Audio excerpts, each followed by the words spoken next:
long-serving former defense minister and the founding leader of the Congress of the People, COPE, Mosiuoa Terror Lekota, has died at the age of 77. Lekota had scaled back from active politics, and that was due to his declining health. Kanita Hunter joins us live in studio for a reflection on Lekota's legacy. But before we get to that, we've also received a statement from the Congress of the People, who have shared this with us. They say that the Congress of the People, COPE, confirms with deep sadness the passing of its president, Mr. Mosiuoa Gerard Patrick Lekota, earlier today after a period of illness. The Lekota family has requested privacy during this difficult time, and the party asks the public and media to respect their wishes. The party will be issuing media statements regularly to inform the nation about developments. Further details regarding memorial arrangements and tributes will be communicated, all in due course. On behalf of the leadership, membership, and supporters of COPE, we extend our deepest condolences to the Lekota family and all South Africans who mourn this loss.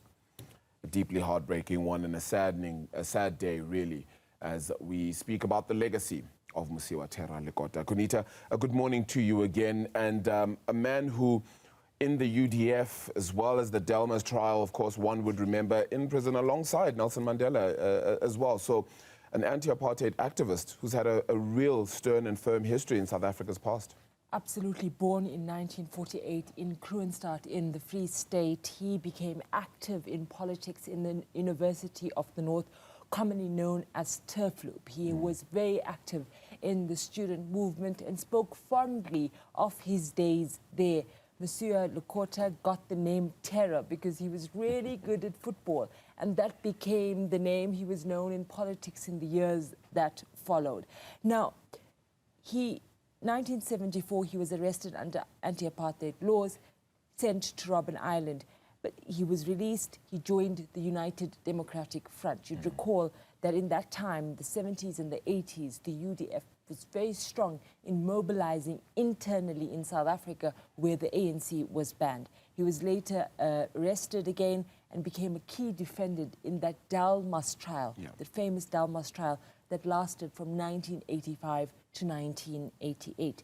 Now, when it came to post-apartheid and the celebration of the release of former President Nelson Mandela, he was appointed the Premier of the Free State. He came from that area, and many today would be mourning him, in terms of what he represented for that province.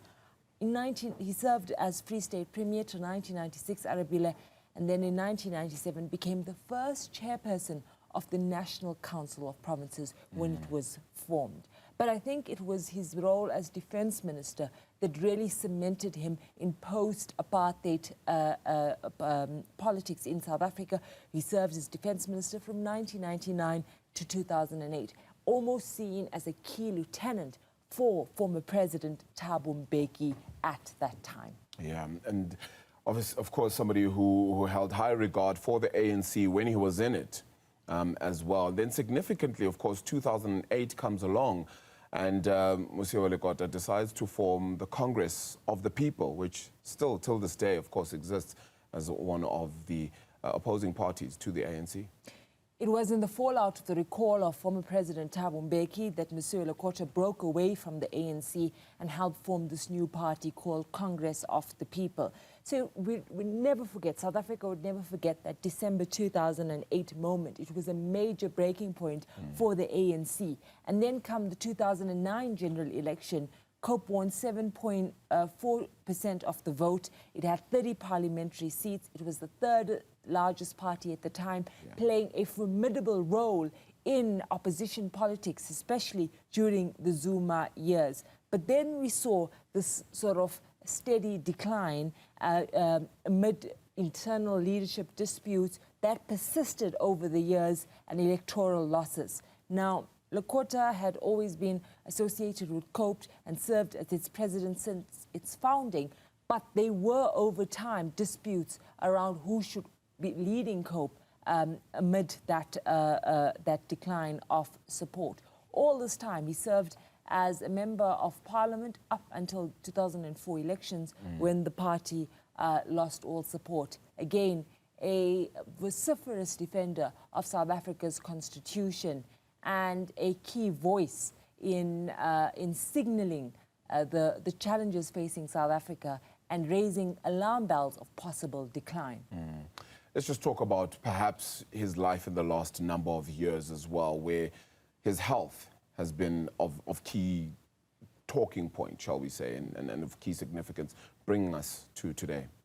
It's been the last year that he's been in and out of hospital, and he's been away from, the public eye since he had left Parliament due to old age. And he had, there's been several times where his contemporaries, other politicians, had, asked for, prayers and well wishes for him.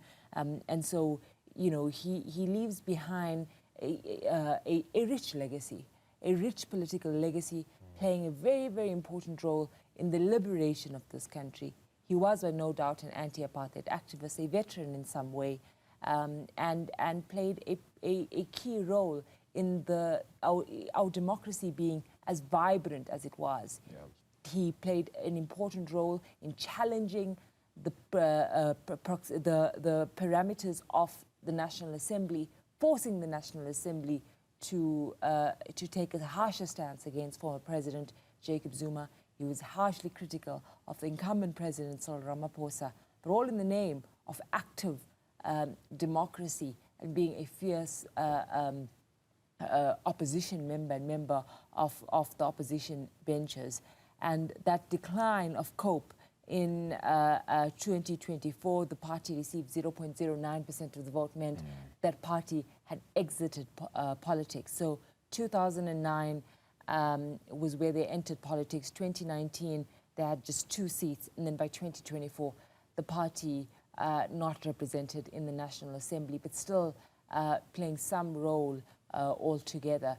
His legacy remains one of outspokenness, one challenging authority, doing what many thought was unthinkable at the time, challenging the ANC, when at that time the ANC was such a dominant role in party politics, saying that it was, being firmly and robustly against a former comrade of his at the time, Jacob Zuma. And we'd never forget, his jovial moments when he recalled how he was named terror. He says, I was terrorizing the defenses. I think, he was very, very vociferous on the issue of land and land redistribution, but also talking about the Constitution and the importance that of the protection of the Constitution. And that's something he will forever be remembered for. Yeah. All right. The life and times of Mosiuoa Terror Lekota, the one that we'll be continuing to focus on.